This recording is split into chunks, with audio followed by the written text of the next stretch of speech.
Terpaling hero Melaya, iaitu Ketua Pemuda UMNO Malaysia, and I mean that in a good way sebab saya dulu terpaling hero Melaya.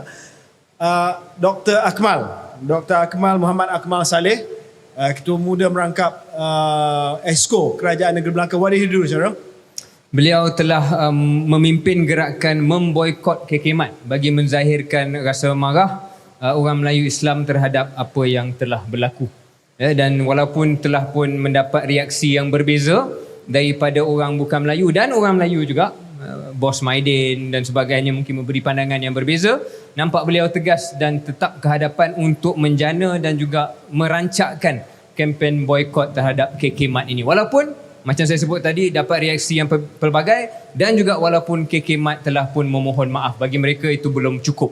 Mereka memberikan satu kenyataan mohon maaf yang nampak betul-betul serius. Dan ada satu gambar, kalau tuan-tuan dan puan belum tengok, ada satu gambar dia berdiri di depan kamera, depan media ni. Yang Datuk Seri KK Chai ni. Datuk Seri KK Chai ni dengan juga dengan geng dia, dengan pengurusan, mereka tangan macam ni dan tunduk.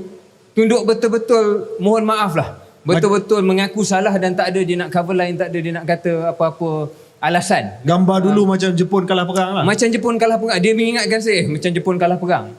Jadi saya nampak gambar tersebut, walaupun saya rasa ialah kita sebagai Melayu Islam memang tak wajar kalau tak ada rasa marah. Tak wajar kalau tak ada rasa sangat-sangat terkilan. Kerana benda lain you nak kacau boleh kacau lah. Tapi benda ni jangan kacau. Benda soal kedudukan Melayu dekat DEB itu mungkin boleh bahas dan debat, but this one you just don't touch. Dan bagi saya, pandangan kecil saya lah, pandangan kecil saya, kalau matlamat Dr. Akmal dan kalau matlamat kita yang marah ni adalah untuk bagi mesej yang jelas kepada KK Mat, pada semua, jangan buat benda ni lagi. Pandangan kecil saya, poin tu dah sampai. Apa yang Akmal buat ni dulu luar batas undang-undang. Dia call for boycott. So di sini kita kena mengimbangi antara balasan yang setimpal berpandukan kepada semangat yang disebutkan oleh Syaril tadi. That we are compassionate. Islam ini compassionate. Walaupun dignified, ada maruah tetapi compassionate. Dan juga kemaslahatan umum. Kemaslahatan umum means the public interest. Public interest ni apa di Malaysia?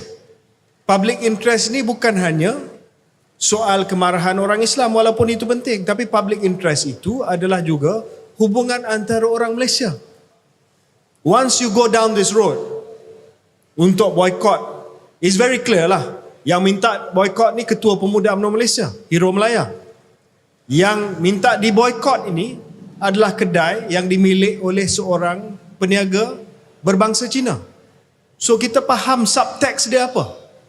Dan bila kita keterlaluan dalam hal ini, kemaslahatan umum, iaitu hubungan yang baik antara kaum, hubungan yang baik antara Muslim dan non-Muslim di Malaysia, boleh terjejas.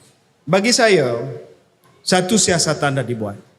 Kedua, saya faham kemurkaan yang di-Pertuan Agong. Tindakan mesti diambil. Itu polis yang buat. Saya rasa kebijaksanaan yang di-Pertuan Agong tidak minta supaya ada mob mentality. Ya, mob mentality, kita pergi bakar kedai dan sebagainya. No. Ya, of course Akmal tak minta kedai dibakar, dia minta boycott. Ya. So dia punya berskala, skala tindakan itu. Kita nak kena tengok sampai apa. Tindakan undang-undang sedang diambil. Majlis Perbandaran Batu Pahat, Syaril. Sebab awalnya kita dengar stokin ni diimport daripada China. Ya, memang stokin ini datang daripada China. The socks are made in China. Ya.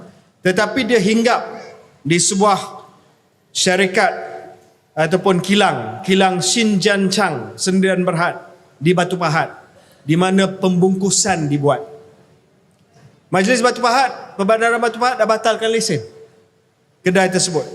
Dan kita kena ingat, bukan saya nak meringankan apa kesalahan ini, tetapi daripada 800 cawangan, hanya 13 cawangan sahaja ada. Tapi sebagai seorang Muslim, saya faham, kita kata Waimah satu pun sokin, kita marah, betul lah. Ya, tetapi saya nak kata bukan di semua KK Mat ada. Ya. So sekarang ni time for us to take a step back. Take a step back. Kita marah. Legal channel ataupun tindakan undang-undang sedang jalan. Majlis Perbandaran dah batal. Datuk Seri KK Chai pun dah jadi macam Japanese executive, minta maaf. Pertamanya, for Muslim, kita kena take a step back. Are we going too far? Ya? Dan mungkin kita bagi nasihat kepada sahabat kita, Akmal, you've made your point. Akmal, you've made your point. Dan dalam hal ini saya sebenarnya tak salah pun Akmal. Ya. I don't blame him. Kalau kita Itu memang tugas dia sebagai ketua pemuda. Tetapi kalau boleh, bila dah ada tindakan daripada polis, daripada majlis pembenaran, daripada AGC dan sebagainya, it's time to stand down. Ya.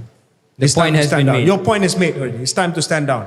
Ya, saya rasa kita serah kepada pengguna Islam di Malaysia sama ada nak pergi ke khidmat ke tidak. The point is proven already.